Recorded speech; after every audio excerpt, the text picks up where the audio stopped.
আপনারা জানেন যে গতকালকে একটা বড় ধরনের দুর্ঘটনা হয়েছে।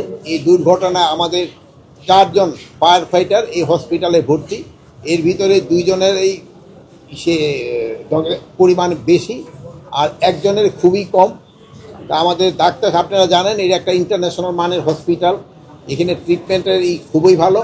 আমাদের ডাক্তার সাহেবরা সর্বোচ্চ চেষ্টা করতেছেন, ডাক্তার সাহেব এবং অন্যান্য যারা স্টাফ এখানে আছে সবাই সর্বোচ্চ চেষ্টা করতেছেন।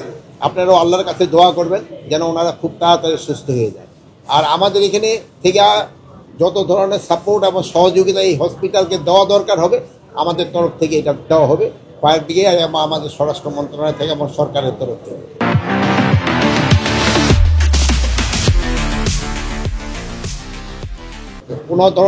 কোনো ধরনের নেগলিজেন্স দেখা যাবে না। এই ট্রিটমেন্টে সর্বোচ্চ সেবায় তাদের দেওয়া হবে এবং সর্বোচ্চ চিকিৎসা ব্যবস্থা করা হবে। এই ব্যাপারে আপনাদের ডিটেল বলার জন্য আমাদের ডাইরেক্টর সাহেব আছেন, উনি হয়তো আপনাদের বলবেন। স্যারের কাছে যদি আপনাদের অন্য কোনো থাকে আমি চিকিৎসা বিষয়ে বলবো। আসলে কালকে আপনারা জানেন যে আমাদের এখানে তো একটা সবসময় একটা মনিটরিং টিম থাকে।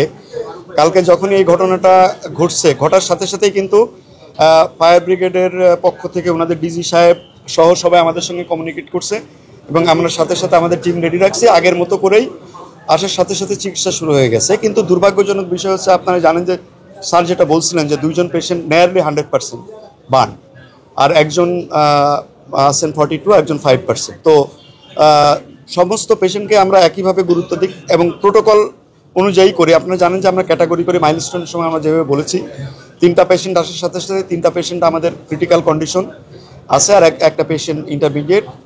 তো এর মধ্যে আসার সাথে সাথে 3 জন পেশেন্টকে আমরা এইচডিউতে ট্রান্সফার করি আর একজনকে আমরা অবজারভেশনে রাখি। এইচডিউতে নিয়ারলি 100% যে বার্ন দুটা তাদেরকে আমরা রিসাসিটেশনের প্রক্রিয়া আছে। কারণ জানেন যে বার্ন চিকিৎসার প্রাথমিক পর্যায়ে হচ্ছে আগে ফ্লুইড দিয়ে রিসাসিটেট করা, তারপরে স্টেবল হলে তারপরে আমরা বার্ন টিস্যু যেটা থাকে সেটাকে এক্সারসাইজ করে আমরা গ্রাফট করি। তো এই পর্যায়ে আমরা রিসাসিটেশন প্রক্রিয়াতে আছে এবং প্রোটোকল অনুযায়ী পরবর্তীতে আমরা সেই অনুযায়ী যখন যে অপারেশন করার দরকার সেটা করব এবং ডিজি মহোদয় সহ স্যার নিজেই বলেছেন ওনাদের জন্য ওষুধপত্র সহ যে সমস্ত সহযোগিতা লাগবে ওনারা করবেন এবং আমরা সিনক্রোনাইজলি এটা করব। আশা করি ওনাদের জন্য আমরা আমাদের লেভেল থেকে সর্বোচ্চ চেষ্টা সবসময় থাকবে, বাকিটা আল্লাহর ইচ্ছা। 40% অ্যান্ড অ্যাবাভ বার্ন আপনারা জানেন অলওয়েজ 40%, আমরা বলি যে 20%-এর উপরে বার্ন গেলে সেটা সিস্টেমিক ইফেক্ট হয়। একজনের জন্য এক রকমের ইফেক্ট হয় এবং একই সঙ্গে এটাও বলে রাখি যে 40% বার্ন আমাদের দেশেও যেমন বাঁচে বিদেশেও বাঁচে। আমাদের দেশেও যেমন কিছু পেশেন্টকে আমরা লুজ করি, দেশের বাইরেও কিন্তু বেশ কিছু পেশেন্ট লুজ হয়।